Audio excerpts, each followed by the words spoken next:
Welcome to the next question of the Companies Act, that is question number 7. चलिए, सितंबर की RTP का question है, इसे मेरे साथ पढ़ते हैं और लिखने की कोशिश करेंगे ताकि आपको आइडिया मिल जाए कैसे लिखना है. चलिए जी, let's get the video started, let's get the video rolling. Question मेरे साथ आप लोग पढ़ेंगे.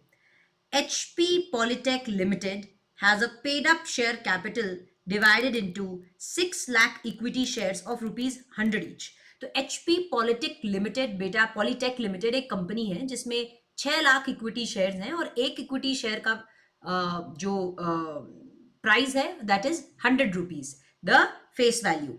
Now 2 lakh equity shares of the company are held by central government. अब 6 लाख में से 2 लाख इक्विटी शेयर किसके पास है? सेंट्रल गवर्नमेंट के पास है. और 1,20,000 इक्विटी शेयर किसके पास है? गवर्नमेंट ऑफ महाराष्ट्र के पास है. राइट? तो आपसे ये पूछा जा रहा है कि आप कंपनीज एक्ट के रेलेवेंट प्रोविजन का रेफरेंस देते हुए बताएं क्या ये जो एचपी पॉलिटेक लिमिटेड है क्या ये एक गवर्नमेंट कंपनी है. आपसे ये पूछा जा रहा है whether it is a government company. तो स्ट्रेट फॉरवर्ड क्वेश्चन है, गवर्नमेंट कंपनी है कि नहीं आपसे ये पूछा जा रहा है. तो सबसे पहले ऐसे आंसर में आप क्या करेंगे, गवर्नमेंट कंपनी क्या होती है उसे डिफाइन करेंगे. चलिए लिखिएगा एवरीबडी, क्या लिखोगे? गवर्नमेंट कंपनी की डेफिनेशन. चलो आप लिखें government company is a company. अब मैंने सीओ लिखा है, तुम पूरा कंपनी लिखना.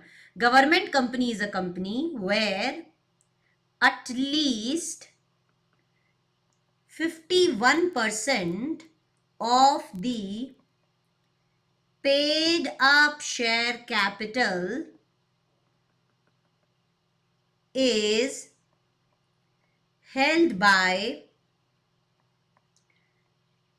central government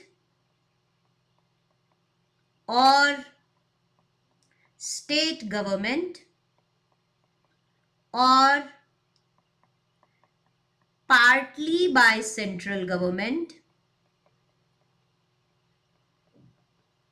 and partly by state government.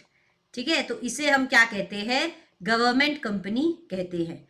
और यहां पे आप ये भी लिखोगे and it also includes subsidiary of government companies. अगर गवर्नमेंट कंपनी की कोई सब्सिडरी कंपनी है तो वो भी क्या मानी जाती है? गवर्नमेंट कंपनी ही मानी जाती है. अगर गवर्नमेंट कंपनी की कोई सब्सिडरी कंपनी है तो सब्सिडरी कंपनी भी गवर्नमेंट कंपनी मानी जाती है. ठीक है, तो ये क्या हो गया? गवर्नमेंट कंपनी को आपने डिफाइन कर दिया.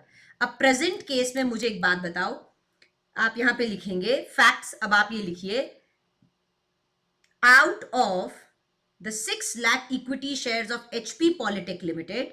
यहां पे लिखोगे, चलो मैं बताती हूं. Out of 6 lakh equity shares of Polytech Limited, 3 lakh equity shares is held by CG and 1,20,000 equity shares are held by government of Maharashtra. तो अब मेरे को एक बात बताएं, 3 लाख और 1 लाख मतलब 4,20,000 शेयर्स तो गवर्नमेंट के पास है. तो मुझे बताओ इन दी प्रेजेंट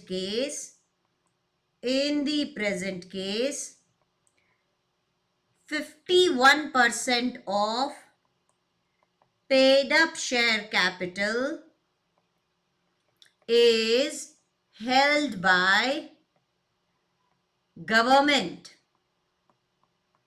Therefore ये जो HP पॉलीटेक लिमिटेड है वो क्या है? Is a government company. ठीक है, तो आप ये इस तरह से लिख देंगे. हालांकि इसमें इधर बीच में थोड़ा गैप भी छोड़ सकते हैं. चलो मैं इसको एडजस्ट कर देती हूं. चलो ठीक है, okay. Held by government of Maharashtra, ठीक है। तो बेटा मेरी थोड़ी हैंडराइटिंग ऊपर नीचे हो गई, बट आई होप आप समझ गए गवर्नमेंट कंपनी क्या है। फिर उसके बाद आउट ऑफ ये आपने फैक्ट ऑफ द केस लिख दिया और यहाँ पे आपने कंक्लूजन लिख दिया कि ये एक गवर्नमेंट कंपनी है। तो इस तरीके से आप आंसर लिखकर आ जाएंगे। This was your question. I hope आपको अच्छे से क्वेश्चन समझ में आया। सो आई होप कि आप इसे लिखना भी सीख गए। बहुत सिंपल है यार, लिखने से डरो मत। It's very very very simple. Basic वो पकड़ो, उसको थोड़ा इलैबोरेट करो, facts and conclusion, that's it. Sections याद है ना, तो लिखना is not an issue. Okay, मिलते हैं नेक्स्ट सवाल में। Till then have a good day, bye bye.